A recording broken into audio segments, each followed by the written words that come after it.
नमस्कार। आप सुन रहे हैं द बॉलीवुड रेडियो और मैं हूं आपके साथ आकाश। दोस्तों, ये किस्सा दिलीप कुमार और उनकी बहुत कामयाब फिल्म देवदास का है। दरअसल ये किस्सा दिलीप कुमार को देवदास मिलने का भी है। दिलीप कुमार उस अदाकारी का चेहरा बन चुके थे जो सहज और नेचुरल थी। लोग अक्सर कहते थे कि दिलीप साहब अपने किरदार में खो जाने वाले एक ऐसे एक्टर रहे जो लोगों को ये गुर, दूसरों को उनसे सीखना पड़ा। 1955 में आई देवदास में एक सीन था जहां थका हारा और शराब के नशे में धुत देवदास आता है और दुखी होकर चंद्रमुखी उससे कहती है कि और मत पियो देवदास। फिल्म के सेट पर वैजंती माला अपने डायलॉग के साथ तैयार थी, पर दिलीप कुमार कहीं नजर नहीं आ रहे थे। और तब कैमरामैन ने बताया कि दिलीप साहब काफी देर से लगातार सेट के चक्कर लगा रहे हैं। दिलीप कुमार ने कैमरामैन को तैयार रहने के लिए कहा था ताकि जब उनकी एंट्री हो तो वो वाकई थके हुए लगें और उनके माथे पर पसीने और थकान की असल लकीरें हों।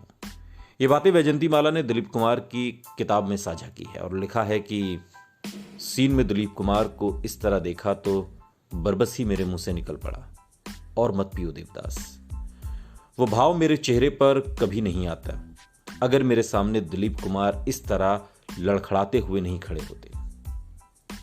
मेथड एक्टिंग दिलीप कुमार की खूबी थी, लेकिन पर्दे पर वो बहुत सहज नजर आते थे। देवदास जैसी ही टेक्निक उन्होंने फिल्म गंगा जमुना के उस मुश्किल सीन में अपनाई जहां उसे गोली लग जाती है और फिर दिलीप साहब को लड़खड़ाता हुआ गांव के पुश्तैनी घर में ढेर हो जाना होता है। 1960 में आई फिल्म कोहिनूर भी उनकी जो लगन है एक्टिंग को लेकर उसकी एक मिसाल है। फिल्म में एक गाना है मधुबन में राधिका नाचे रे, और इस गाने में दिलीप कुमार को सितार बजाना था जो आसान नहीं है।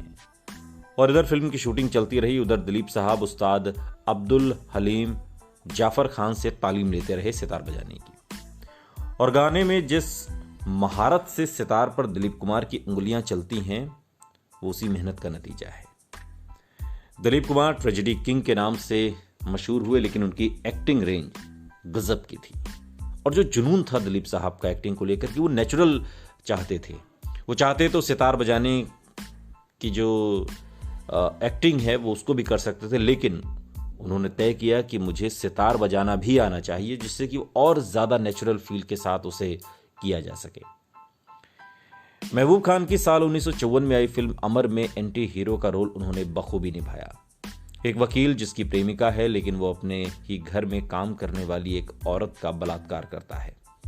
और इसी तरह जिया सरहदी की फिल्म फुटपाथ में दिलीप कुमार ने ब्लैक मार्केटियर का रोल किया था।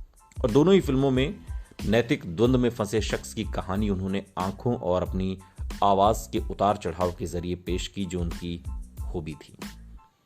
कैमरे की ओर पीट करके धीमी आवाज में डायलॉग बोलना, जहां बिना देखे भी आप उनके दिल का हाल समझ जाएं, और अपने दाएं हाथ के इस्तेमाल वाला उनका स्टाइल बहुत मशहूर हुआ। ये बात कम ही लोग जानते हैं कि दिलीप साहब गाते भी थे। एक बार एक इंटरव्यू उन्होंने दिया और उन्होंने एक खूबसूरत गजल उसमें सुनाई थी।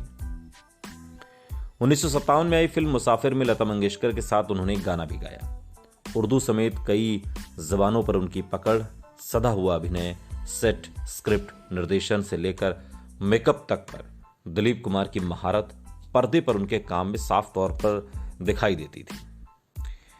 दिलीप कुमार की गंगा जमुना और मुगले आजम लगभग एक साथ शूट हो रही थी, और एक रोल उर्दू बोलने वाले कोमल शाही राजकुमार का तो दूसरा भोजपुरी बोलने वाले गांव का डकैत।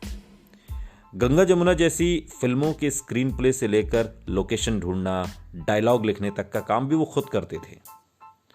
फिल्म आदमी का निर्देशन यूं तो भीम सिंह ने किया था, लेकिन फिल्म की एक्ट्रेस वहीदा रहमान भी कह चुकी हैं कि तकरीबन सारा काम दिलीप कुमार ने खुद देखा था। ऐसे थे दिलीप कुमार और ऐसी थी उनकी एक्टिंग को लेकर लगन, एक ऐसी लगन जो युगों युगों तक फिल्मों में काम करने वाले, एक्टिंग के क्षेत्र में काम करने वाले लोगों के लिए एक नज़ीर है, एक मिसाल है। सुनते रहिए द बॉलीवुड रेडियो, सुनता है सारा इंडिया।